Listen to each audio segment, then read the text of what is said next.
Thank you very much for joining us. It is an honor. It's a pleasure for me. So, after the fall of communism, both people and experts expected for a much better world regarding human rights, regarding well-being, but we did not get so far as we expected. What happened? Yes, this is true, unfortunately. The end of the Cold War really opened a window of opportunity, which was unique in history, to now combine the two ideas, philosophies of human rights, the socialist one and the Western ones, and to create a common house of Europe, but also a new world order based on human rights, democracy, and the rule of law. Unfortunately, the West was really only celebrating the victory of capitalism over communism, the kind of the end of history, rather than leading the Central and Eastern European countries in a slow way into a new world of human rights democracy. So it was very, very quickly that they were fully exposed to turbo capitalism, and you saw the oligarchs in the Russian Federation, for instance, getting incredibly rich, and the inequality in economic terms was really very, very big, and the poor people actually got poorer. So that created a sense of insecurity, of fears among the people, and that again was a good breeding ground for nationalism and right-wing populism that we saw in particular in the former Yugoslavia and in the successor states of the Soviet Union, but of course also in other parts of the world. And besides this capitalism that came over the countries very fast, what do you think about the way the Eastern European countries addressed their problems from the recent past? For example, former Yugoslavia and its war criminals, Romania and other ex-communist countries which had leaders who committed crimes against humanity. How do you think they handled it? I mean, it depends. Many states, for instance in Germany, but also in Poland, in the Czech Republic, they actually dealt with the communist past in all kind of ways. They changed the leadership, etc. In the former Yugoslavia, of course, we witnessed the first genocide in Europe after the Holocaust. And there the international community failed actually to prevent these ethnic cleansing operations and a genocide. So it was primarily the failure of the major European states, the United Kingdom, France, Germany, etc. So that genocide could happen. Then the international community stepped in by establishing an international criminal tribunal for the former Yugoslavia, where in fact all of the major perpetrators from the political and the military side were actually, after a long period of time, brought to justice in The Hague, and now there are many war crimes trials continuing in Bosnia, in Serbia, in Croatia. But what we and the international community really failed to is to dismantle the nationalistic parties that are still in power. And that's why, for instance, in Bosnia-Herzegovina, there is now a standstill. And actually what we would need is a new effort from both the international community and the civil society in Bosnia, but also in the Republika Srpska in Bosnia, in Serbia, in Kosovo, etc., to really start a new peace process that is leading to a functioning democracy in all the successor states of the former Yugoslavia. In Romania, of course, more could have been done from the very beginning to really deal with a very violent, very repressive past under the Ceausescu regime. But we had a trial. It was regarded as an unfair trial of our communist leader, Ceausescu. Why is this problematic? It's always problematic if you simply have a very, very quick trial and execution immediately afterwards without any kind of a fair trial.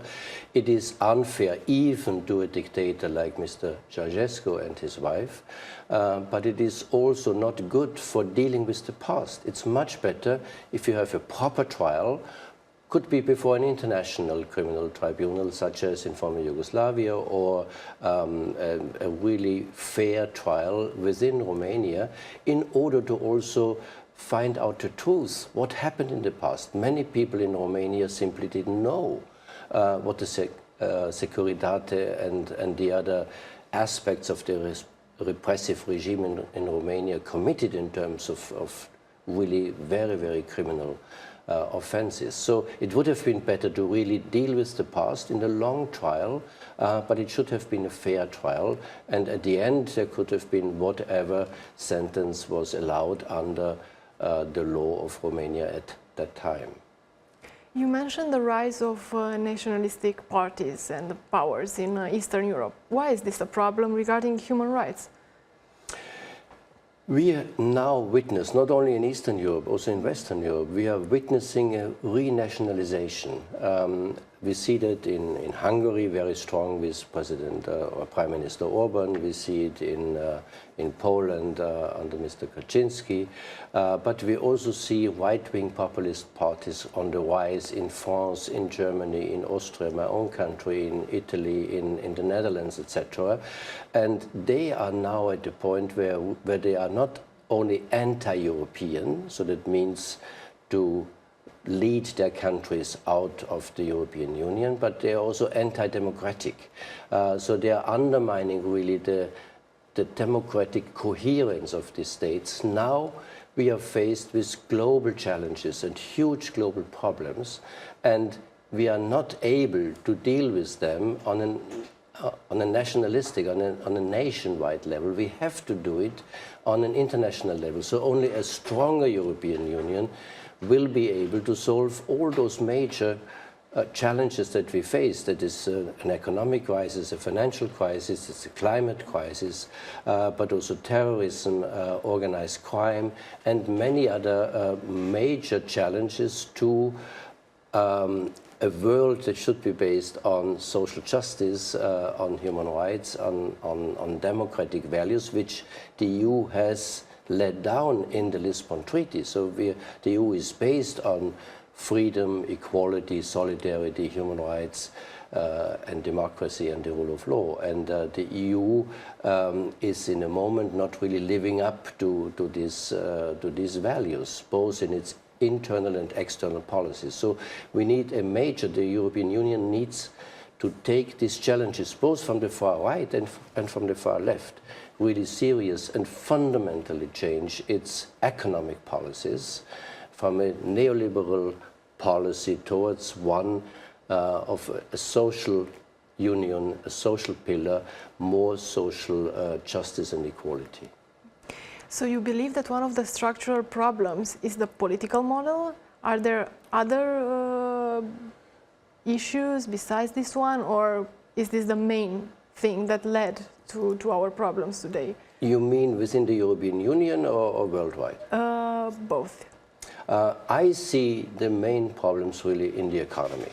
I think this 1989 was the year of the velvet revolutions in Central and Eastern Europe, but at the same time in 1989 the Washington Consensus was agreed upon by the World Bank, the International Monetary Fund, and also regions like the European Union, which really totally changed from an economy that was much more based on John Maynard Keynes in the sense of regulating the economy in order to allow a social welfare state. And now all of a sudden it was deregulation, privatization, minimizing the role of the state. And that led to many of the problems we are facing now, because it made the state weaker and made transnational corporations much more powerful. And now we are at a point where politics is no longer really able to control the global financial markets in a time of rapid globalization. So I think that's where we have to start to change and again build up stronger regional, like European Union, but also global governance structures. We have to strengthen the United Nations and also other organizations at the global level in order to again all together really try to control the global market forces. And how can this be made? It's a question of political will. I mean, the World Bank is not acting on its own. It's acting on the instruction of its member states. And that is still a neoliberal policy. So if we would change that, and that is what the citizens that are now voting for right-wing parties are actually demanding. We have enough from a world where we say day by day that economic inequality is reaching a level, as Thomas Piketty told us in his famous book Capitalism in the 21st century, saying that we now have an economic inequality that is similar to the one in England just before the outbreak of World War I. And it contributed to the outbreak of World War I, and it is really undermining the social coherence and the democratic values, also in the sense that people believe that politicians are still in a position to actually provide security, to provide safety, a social safety net. That's what people want to have, a job, social security, pensions, and now they have no more trust. And that's why many right-wing politicians want to opt for another model, a non-democratic model, the new authoritarianism, a strong leader like Vladimir Putin in Russia or Mr. Erdogan in Turkey, but also Mr. Orban in Hungary. The Romanian citizens, because of their communist past, are very afraid, and they really do not like the welfare state or any policies that resemble the left. So technically and in theory, they like neoliberal policies. What would you say to argument and convince them that it's not so bad? I think the social welfare state has nothing to do with communism. If you look at the first 30 years after World War II, there was a social welfare state not only in Europe, but also, and I mean now in the non-communist Europe, but also in the United States of America, the New Deal of President Roosevelt, but later also all the social welfare legislation up to the 1960s, which meant that during those 30 years, the level of income inequality remained about the same. In Sweden, we had a highly developed social security net where people were really feeling very safe, and at the same time there was economic growth, so the prosperity was on the increase, but it had nothing to do with communism. So it's always, communism was the kind of antithesis to the capitalist system, but I think there's always something in between, what we sometimes call the third way, in between capitalism and communism. And in my opinion, it's the only way. If we go too much in the side of capitalism, then we again will end up in major unrest that leads also to phenomena such as corruption, such as organized crime, such as terrorism. We should, rather than only fight terrorism with military means, the so-called global war on terror of President Bush, that was a totally wrong policy, because with this policy they created many, many more terrorists than they actually defeated, because that created a big cleavage between the Islamic world in particular and the West. So we should look at the root causes. Why is there so much hatred against the United States, but also other Western countries? And it has to do with this kind of arrogance with which the Western world was treating also other parts of the world after 1989. Just see the way how the United States, but also Western Europe, treated the Russian Federation in the 1990s. Yeltsin was seen as a very weak leader and was not taken seriously. That was again the reason why there was so much national pride coming up, which finally brought Mr. Putin into power in order to restore the old Soviet Union, the Russian Federation now as a big power. But it's, if the West would have treated the Russian Federation more as a partner in the 1990s, perhaps we would have a totally different world order today. Speaking about the war on terror of the Western world, what about torture? I saw a report, a huge report of the American Senate, which said that torture is not only unhuman and plainly horrible, but also an inefficient method. So why is it still tolerated or even enforced by Western countries? I think that is one of the worst legacies of the Bush administration. Torture is absolutely prohibited under international law. It's the highest level, jus cogens. So it means there cannot be any exceptions to the prohibition of torture. But the Bush administration really undermined this, not only in the United States of America, but it had very, very long-term, far-reaching consequences in many other states of the world. I was, between 2004 and 2010, United Nations Special Rapporteur on Torture, so just at the high time of the so-called war on terror. And one of our first efforts was to look into the situation in Guantanamo Bay, and we found out torture, but also simply violating the rights of those persons who were detained there, detained indefinitely without any kind of fair trial, any kind of access to the courts. And again, this symbolism of Guantanamo Bay again created so many new terrorists who said that's the way how the United States is actually dealing with its own values of human rights. So I think it was the wrong method, and we saw also I was dealing very much with the United States government, both under President Bush and later under President Obama, of also saying that is an ineffective measure. We have to fight terrorism, yes, but only within the framework of human rights. Otherwise, we give in to the terrorists. We do exactly what they are wanting from us. If we look at ISIS today, it's one of the most brutal terrorist network. They are torturing, they are executing, they are committing whatever crimes. But we have to fight them by keeping our values up and saying we can fight terrorism. It's a crime. It's not a war. It's a crime, and we should deal with it in the criminal justice framework, not only by military means. And we should look into the root causes. What is leading people to go from Europe to Syria in order to fight with the IS? Why are those people so dissatisfied with our world? We always say it's a beautiful world, and of course also the economic growth after 1989 has brought many advantages. We are living better, but it's more the rich and the upper middle class that is living better. Already the lower middle class is actually losing, and I think we should leave nobody behind. That is one of the most beautiful sentences in the Agenda 2030. And the last question, which are our perspectives, judging by the way our world looks at this point? I'm referring to the Western world and the Western leaders. I would say we have only one world, one planet to save, and already climate change is going in a direction that is very, very dangerous. If we reach the 2 centigrades global warming, then we have irreversible consequences.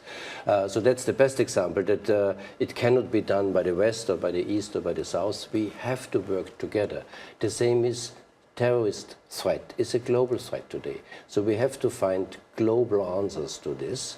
As I said before, the Agenda 2030, which was accepted and solemnly proclaimed by all heads of state and government in September 2015 at this UN summit, is a beautiful master plan, not only an agenda for development, it's an agenda for peace, development, human rights, and a sustainable environment. And if we really, and it's not an utopia, it is realistic. We can achieve, we can eradicate poverty, hunger until 2030. We can provide every child with a decent education.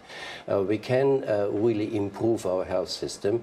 But in order to do that, we have to also follow SDG 10, and that means we really have to reduce economic inequality. That's, in my opinion, the key. We have to start in fundamentally changing our global economic policies. That doesn't mean that we should go from capitalism to communism, but it simply means that we also the time between 1945 and 1975 was not communism. It was simply the idea of a social welfare state where people again feel safe, that their political leaders are actually providing them a minimum net of safety, and then they can do startups. I mean, that is still in a free market economy, but the excesses of free market economy, when 1% of the world population is earning more than 50% of the poorest people, that is simply there's something fundamentally wrong. The solutions sound very good. But what can feed our optimism, having in mind the fact that President Donald Trump, for example, plans to withdraw from the Paris Agreement on climate change? And this is just one example. But we have seen already, so my optimism comes also from, for instance, the civil society reaction to the election and inauguration of President Trump. The women's marches that I've seen myself in New York, in Washington, and many other cities, the fact that when he started to stop migration from certain Islamic countries, immediately the judges said, no, this is violating the US Constitution. It is violating our own values. So civil society is standing up in the United States against Mr. Trump. And in Europe, we also see a certain change. It started, in my opinion, in my own country, when we had a presidential election between a far-right candidate who was anti-European, anti-democratic, and a very, very reasonable candidate on the other side, coming from the Green Party, and he was finally winning the Austrian elections. That had a big impact. Now we have seen the French elections. Again, Marine Le Pen, she stands again for an anti-European and anti-democratic cause, but she was clearly defeated by Emmanuel Macron. So I think these are two signs in the right direction. We have to understand that we need a strong European Union, but a changed European Union. I think that is the main message. If we can achieve that, perhaps there will also be certain changes in the political structure in countries like Poland and Hungary, so that we finally work together. Perhaps even the Brexit is not 100% yet defined, because it still needs many, many steps. And perhaps at a certain point, also the British people will realize that those who actually, David Cameron, of course, who is primarily responsible, but also others like Farage and Boris Johnson, were actually populists who were informing the British population in a wrong way, and the long-term consequences will be very negative for both the United Kingdom and the European Union. So perhaps it's not yet too late if the positive European Union forces will actually get stronger, as we have seen in France recently. Thank you very much for the explanations and for accepting our invitation. I'm very honored. Vă mulțumesc și dumneavoastră, doamnelor și domnilor, că ne-ați urmărit. Puteți să găsiți întreaga înregistrare pe digi24.ro.